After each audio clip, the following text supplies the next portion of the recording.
On the court, Marley Washenitz is vocal, physical,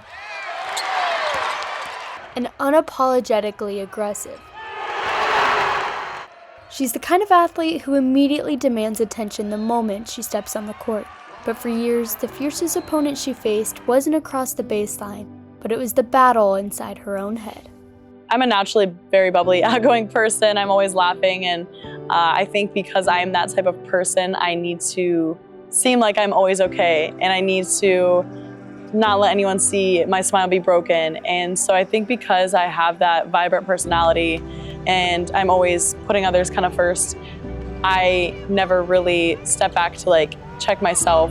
Marley was the leader, always putting others first on the court, but that persona was purely a shield. When COVID-19 shut the world down during her senior year of high school, the joy that once defined her game began to vanish.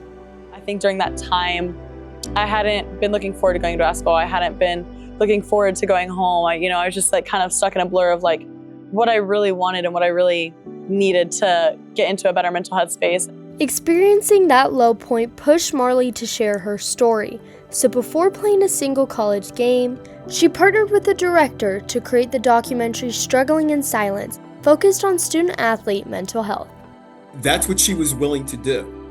As a teenager, before she got to college, she didn't know all her college teammates yet. She didn't have her social structure in place going to college. To being able to share your experience and your emotions is so incredibly mature, and I think it empowered a tremendous amount of other people. And her courage was what stood out to me more than anything. Smith watched as Marley navigated the duality of her identity. He saw a player who was often targeted for her physicality, even needing police escorts for team buses in high school because of threats from opponents, and realized that fight in her was what kept her going. She's sweet, she's kind, and more importantly, I'm going to be very honest with you, she's a competitor. She's got some dog in her, and that's the cool thing about her. And I personally think if I had to say the one reason that she didn't do something where she took her life, it's because she's that dogged competitor. Because she was fighting with whatever demons, whatever herself was, and she wasn't about to freaking give in. It wasn't just the isolation of the pandemic. As a teenager navigating recruiting and family struggles, Marley felt pressure to fake it until she made it, believing vulnerability meant weakness. Speaking out helped her grow more grounded in herself, but it was through her faith that everything truly clicked, giving her the strength to turn her struggle into advocacy. Leaning on God and honestly growing my faith had really helped me the most. I think that when I just started trusting Him and not trying to figure out the why, I became a little bit more stable and at peace with life.